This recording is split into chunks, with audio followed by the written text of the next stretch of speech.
വിശ്വസ്തനായ ജോൺ.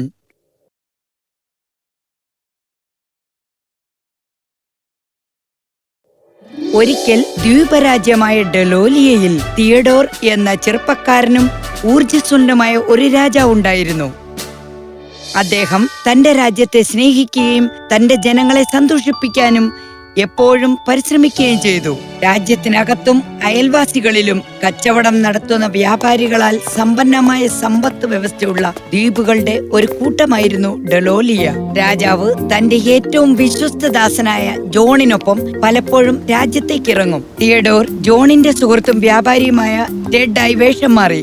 അവർ ഒരുമിച്ച് രാജ്യത്തിനു ചുറ്റും സഞ്ചരിക്കുമായിരുന്നു. തന്റെ ജനത്തെ സന്തുഷ്ടരാക്കാനുള്ള ഏറ്റവും നല്ല മാർഗങ്ങൾ തിയഡോർ അറിഞ്ഞത് ഇപ്രകാരമാണ്. ഹേയ് മാർട്ടി. ഹേയ് ടെഡ്, ജോൺ നിങ്ങൾക്കായി കാത്തിരിക്കുന്നു. അവൻ അത് കണ്ടെത്തി. നന്ദി മാർട്ടി. ഈ രാജ്യത്തെ എല്ലാ കുഴപ്പങ്ങൾക്കും കാരണമായ മൃഗത്തെ ഞങ്ങൾ പിടികൂടിയിട്ടുണ്ട്. പക്ഷെ ഞാൻ പറയുന്നത് അല്പം ഗൗരവമുള്ളതാകാം. ശരി, എന്താണത്? ഞാൻ വിശ്വസിക്കുന്നത് അതൊരു കീരിയാണെന്നാണ്. ഏയ്, നിങ്ങൾ എന്നെ എന്താണെന്നാണ് വിളിക്കുന്നത്? എന്നെ ഈ പെട്ടിയിൽ നിന്നും പുറത്താക്കൂ. ഞാൻ എന്താണ് കാണിച്ചു തരാം. ഇത് സംസാരിക്കുന്നു. അതെ, നിങ്ങൾ കാഴ്ചയുള്ളവനല്ലേ? എന്റെ പേര് ഫ്രെഡി എന്നാണ്. ഒരു ദുഷ്ടനായ മന്ത്രവാദി അലസ്റ്റർ എന്നെ ഈ രോമമുള്ള ചെറിയ പാവയാക്കി മാറ്റി. നിങ്ങൾ എന്നെ ഇവിടെ കൊടുക്കുമ്പോൾ ഞാൻ കുറച്ച് ഭക്ഷണം അന്വേഷിക്കുകയായിരുന്നു.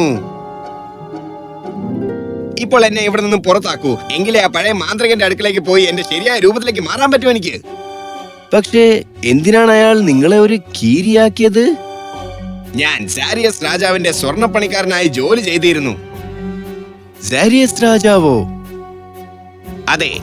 ആ സ്വർണമെല്ലാം വ്യത്യസ്ത രൂപങ്ങളിൽ തന്നിലേക്ക് കൊണ്ടുവരാൻ അലസ്റ്റർ എല്ലാ സ്വർണ്ണ വ്യാപാരികാർക്കും ശാപം നൽകി.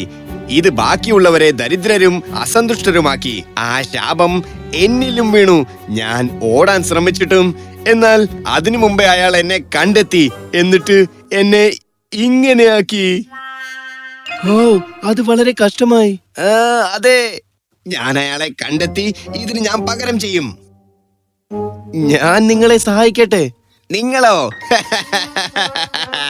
എന്നെ സഹായിക്കാൻ ആരെങ്കിലും ഉണ്ടെങ്കിൽ അത് രാജാവാണ്. അദ്ദേഹം ഒരു നല്ല മനുഷ്യനാണ്. അദ്ദേഹം വളരെ നല്ല മനുഷ്യനാണ്.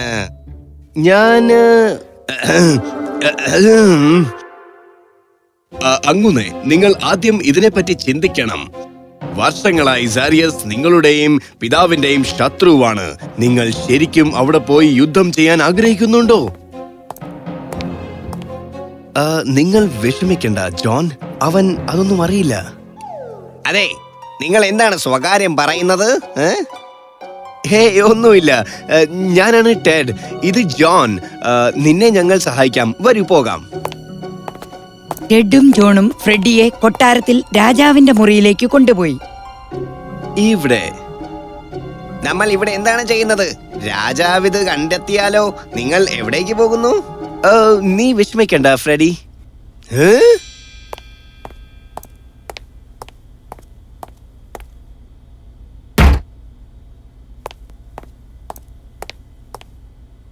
Hello Freddy. മഹാരാജാവ് നീണാൽ വാഴട്ടെ. നിങ്ങളുടെ മുറിയിലേക്ക് വന്നതിന് എന്നോട് ക്ഷമിക്കണം രാജൻ. ഫ്രെഡി, ഇത് ഞാനാണ് ടെഡ്. ഡെലോലിയയിലെ രാജാവ് തിയഡോർ എന്നും ഞാൻ അറിയപ്പെടുന്നു. എന്റെ രാജൻ, ഞാൻ നിങ്ങളോട് നേരത്തെ അങ്ങനെ സംസാരിച്ചതിൽ എന്നോട് ക്ഷമിക്കണം. അത് സാരമില്ല. നിങ്ങൾക്ക് വിശ്രമിക്കാനുള്ള മുറി ജോൺ നിങ്ങൾക്ക് കാണിച്ചു തരും. നാളെ സൂര്യൻ ഉദിക്കുമ്പോഴേക്കും നമുക്ക് പോകാം ഇവിടുന്ന്. അപ്പോൾ ശരി.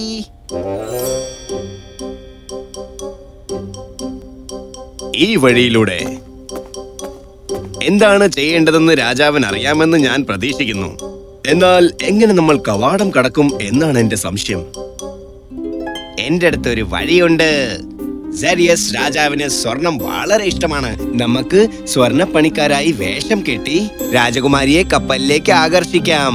എന്നിട്ട് അവർക്ക് പകരമായി എന്നെ മോചിപ്പിക്കാൻ രാജാവിനോട് ആവശ്യപ്പെടാം. ഫ്രെഡി മുഴുവൻ പദ്ധതിയും ജോണിനോട് വിശദീകരിച്ചു. പിറ്റേന്ന് രാവിലെ അവർ കപ്പലിലേക്ക് പോയി. തിയഡോർ രാജാവിനോട് താങ്കളുടെ പദ്ധതിയെക്കുറിച്ച് പറഞ്ഞു. അവർ സുവർണ രാജ്യത്തേക്ക് യാത്ര തിരിച്ചു. ഞങ്ങൾ അജ്ഞാത കടലിലേക്ക് കപ്പലിൽ യാത്ര ചെയ്യും.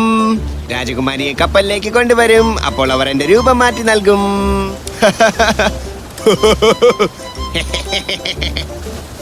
നമുക്ക് അകത്തേക്ക് പോകാം. എനിക്ക് വളരെ വിശക്കുന്നു. ഓ, എന്താണിത്? ഇത് രാജകുമാരിയുടെ ചിത്രമാണ് അങ്ങുന്നേ. രാജകുമാരി സോഫിയ. ഞാൻ എന്റെ ജീവിതത്തിൽ ഇതിനോടകം കണ്ടതിൽ വെച്ച് ഏറ്റവും സുന്ദരിയാണിവൾ. അവളെ നമ്മുടെ രാജ്യത്തിലേക്ക് കൊണ്ടുപോയി അവളോടൊപ്പം സമയം ചെലവഴിക്കാൻ ആഗ്രഹിക്കുന്നു. ഞാൻ അവളെ ഒരു നിധി പോലെ സൂക്ഷിക്കും. നമ്മളെത്തി. ഞാൻ സുവർണ രാജ്യം കാണുന്നുണ്ട്. മനോഹരം. മൂവരും കൊട്ടാരത്തിലേക്കും തുടർന്ന് രാജസദസ്സിലേക്കും പോയി.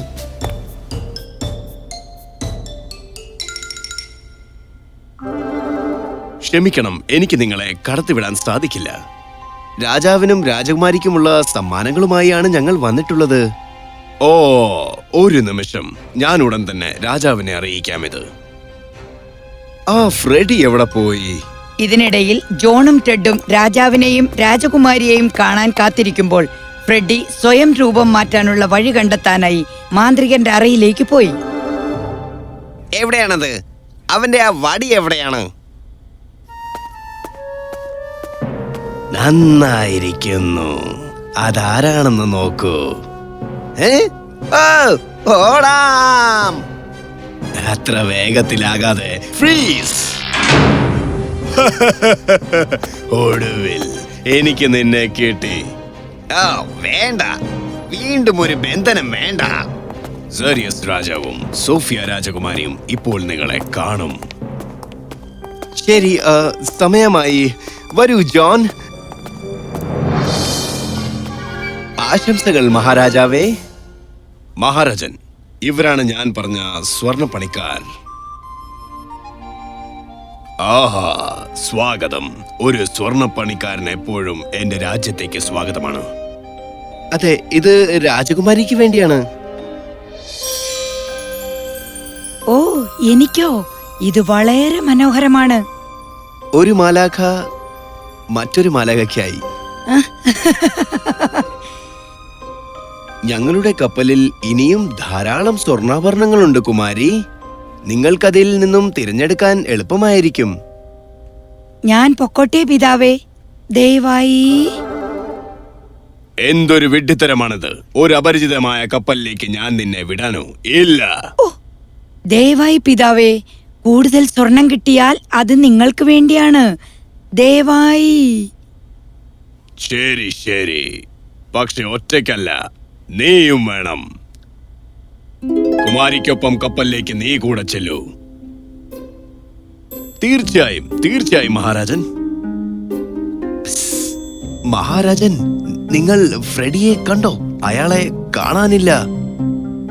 ഓ, വിഷമിക്കേണ്ട ജോൺ, അവൻ കപ്പലിലേക്ക് തിരികെ ഓടിപ്പോയി കാണും. ടെഡും ജോണും രാജകുമാരിയുമായി കപ്പലിനടുത്തേക്ക് പോയപ്പോൾ രാജാവ് തന്റെ മന്ത്രിമാരിൽ ഒരാളോട് അവർ ആരാണെന്നും എവിടെ നിന്ന് വന്നെന്നും കണ്ടെത്താൻ ആവശ്യപ്പെട്ടു. ആരാണ് ആ മനുഷ്യൻ? അയാളെ എന്താണ് ഇത്ര പരിചയം തോന്നുന്നത്? അത് വേഗം കണ്ടുപിടിക്കുക. തീർച്ചയായും മഹാരാജൻ. അതേസമയം കപ്പലിലെ വിവിധ സ്വർണ്ണാഭരണങ്ങൾ കണ്ട് രാജകുമാരി ആവേശഭരിതയായി. ഓ വൗ, വളരെ മനോഹരം. എനിക്ക് ഇത് തന്നെ വേണം. ഇത് പിന്നെ ഇതും. പോയി എല്ലാം തയ്യാറാക്കൂ, നമുക്ക് ഉടനെ പോകണം. നിങ്ങളുടെ ആഗ്രഹം പോലെ രാജകുമാരി. നമ്മുടെ പദ്ധതി പ്രവർത്തിക്കുന്നു അങ്ങുന്നേ. അതെ, ഇനി സമയമില്ല, നമുക്കിപ്പോൾ തന്നെ പോകണം. പക്ഷേ ഫ്രെഡിയുടെ കാര്യമോ? നമുക്ക് സമയമില്ല, വേഗം പോകാം. ഇത് സ്വർണ്ണ നിരത്തുകളേക്കാൾ മികച്ചതാണ്. മനോഹരമായ നിരവധി ചെറിയ വസ്തുക്കൾ ഇവിടെയുണ്ട്. ആ കാവൽക്കാരൻ എവിടെ പോയി?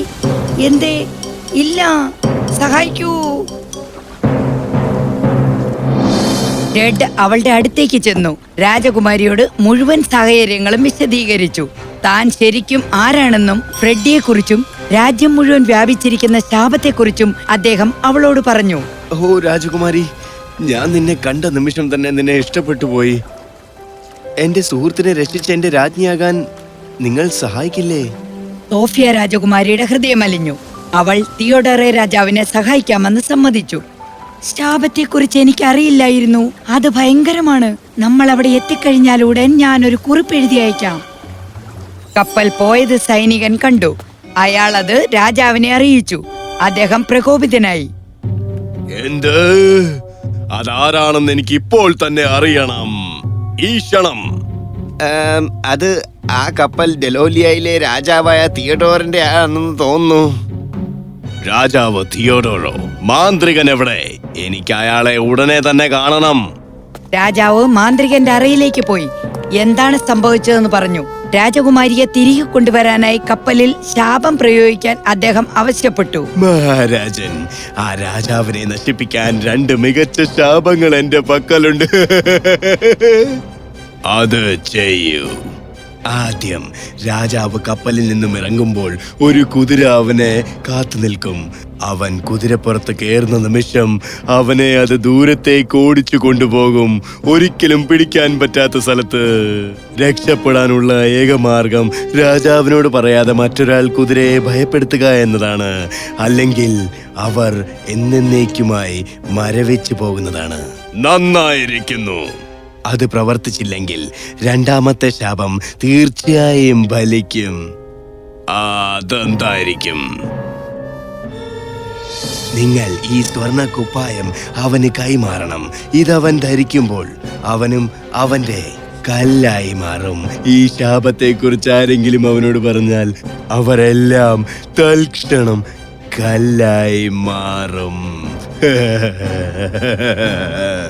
ഭലേ ബേഷ് അലസ്റ്റർ, വരൂ, നമ്മൾക്കിപ്പോൾ തന്നെ കപ്പലിലേക്ക് പോകാം. ഇല്ല, ഇവർക്ക് മുന്നറിയിപ്പ് നൽകാൻ ഒരു വഴി കണ്ടെത്തണം. അവന്റെ വടി ഞാൻ തീർച്ചയായും അത് കണ്ടെത്തണം. കിട്ടി. ഇനി ഇതെങ്ങനെയാണ് പ്രവർത്തിക്കുന്നത്? എല്ലു തുറക്കുക. ആഹാ, അത് വലിച്ചു. സലസിം സലസും. ആഹാ, അത്ഭുതം തന്നെ. ഇനി ഞാൻ പോയി ജോണിന് മുന്നറിയിപ്പ് നൽകണം. ഫ്രെഡി വടി വീശുകയും ഒരു പുകമറയോടെ വായുവിൽ അപ്രത്യക്ഷനാവുകയും ചെയ്തു. അതേസമയം കപ്പൽ ഡെലോലിയയിലെത്തി.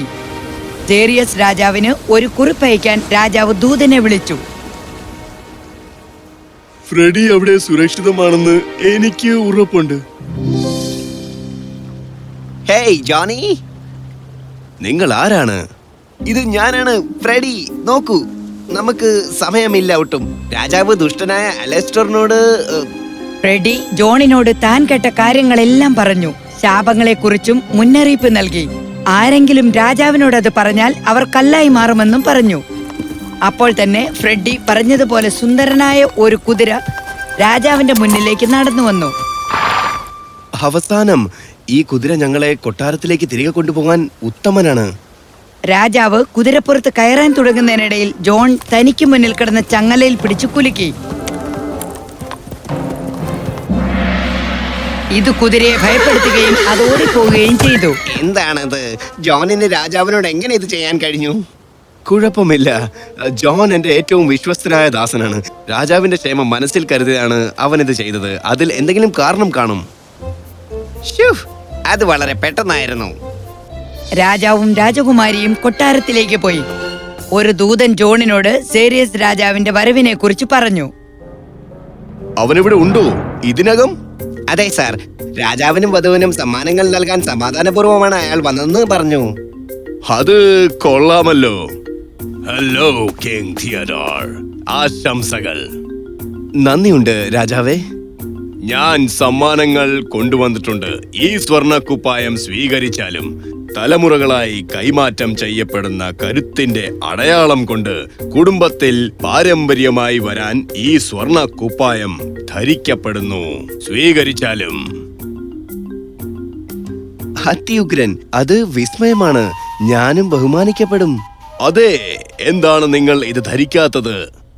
തിയോഡോർ രാജാവ് അത് ധരിക്കാൻ തുടങ്ങുന്നതിനിടയിൽ ജോൺ പെട്ടെന്ന് ചാടി വന്ന് ആ കുപ്പായം അദ്ദേഹത്തിന്റെ കയ്യിൽ നിന്ന് വാങ്ങി നിലത്തേക്കെറിഞ്ഞു. അതിൽ നിന്നും ഒരു വലിയ തീപ്പൊരിയും പുകയും വന്നു. എന്തൊരു വിഡ്ഢിത്തമാണിത്! ഞങ്ങളുടെ കുടുംബ പാരമ്പര്യത്തെ പരിഹസിക്കാൻ നിങ്ങൾക്ക് എത്ര ധൈര്യമുണ്ട്? ഇത് അപമാനമാണ്. ഞങ്ങളുടെ കുടുംബ അവകാശത്തെ അവഗണിക്കാൻ അങ്ങ് അവനെ അനുവദിക്കുകയാണോ? അയാൾ പറഞ്ഞത് ശരിയാണ് ജോൺ. ഏറ്റവും മോശമായ ഒരു നടപടി ഇതിനെതിരെ സ്വീകരിക്കാതെ എനിക്ക് മറ്റൊരു മാർഗവുമില്ല. ജീവിതകാലം മുഴുവനും നീ ഇനി ഡെലോലിയയിലെ രാജ്യത്തിൽ നിന്നും പുറത്താക്കപ്പെട്ടിരിക്കുന്നു. ഇല്ല, ഇതെല്ലാം ഞാൻ കാരണമായിരുന്നു. ആരെങ്കിലും ഇവിടുന്ന് പോകണമെങ്കിൽ അത് ഞാനാണ്. യഥാർത്ഥത്തിൽ സംഭവിച്ചത് എന്താണെന്ന് ഞാൻ പറഞ്ഞു തരാം. ഇല്ല ഇല്ല, ഈ കുറ്റം നിങ്ങൾ ഏറ്റെടുക്കാൻ ഞാൻ അനുവദിക്കില്ല. നിന്റെ ജീവിതം തിരികെ ലഭിച്ചതല്ലേ ഉള്ളൂ. പോകുന്നതിന് മുമ്പ് രാജൻ, അവസാനമായി ഞാൻ കുറച്ച് പറഞ്ഞോട്ടെ? അതെ, തീർച്ചയായും. ഞാൻ നേരത്തെ ചെയ്തതെല്ലാം സെരിയസ് രാജാവ് നിങ്ങളുടെ മേൽ ചെയ്ത ശാപങ്ങളിൽ നിന്നും നിങ്ങളെ രക്ഷിക്കാൻ വേണ്ടിയായിരുന്നു. ചങ്ങലയുടെ ശബ്ദത്തിൽ ഓടിപ്പോയ ആ കുതിര, അതിൽ നിങ്ങൾ കേറിയിരുന്നുവെങ്കിൽ നിങ്ങളെയും കൊണ്ട് അത് ഓടി ദൂരേക്ക് പോയേനെ. പിന്നെ ഒരിക്കലും മടങ്ങി വരില്ലായിരുന്നു. പിന്നെ ആ സ്വർണ്ണ കുപ്പായം, അതൊരു കുടുംബ അവകാശമൊന്നുമല്ല. അത് നിങ്ങൾ ധരിച്ചിരുന്നുവെങ്കിൽ അത് നിങ്ങളെയും രാജ്യത്തെയും മൊത്തം കല്ലാക്കി മാറ്റിയേനെ മഹാരാജൻ. ഞാനിതൊക്കെ നിങ്ങൾക്ക് വേണ്ടിയാണ് മഹാരാജൻ. ഓ ഇല്ല, ജോൺ, എന്റെ ഏറ്റവും വിശ്വസ്തനായ ദാസൻ, ഞാൻ എന്താണ് ഇനി ചെയ്യേണ്ടത്?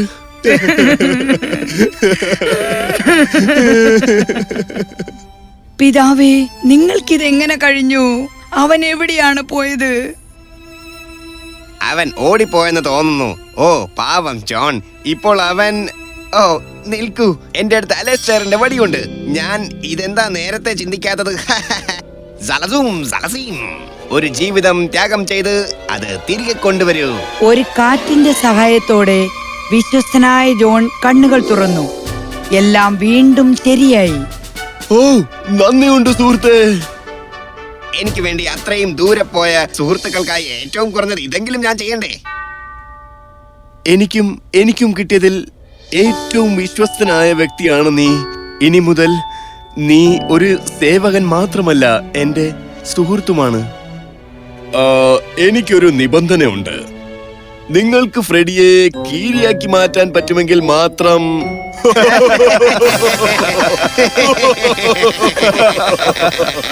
സുഹൃത്തായതിന് ഇത്രയും ഒക്കെ വേണോ?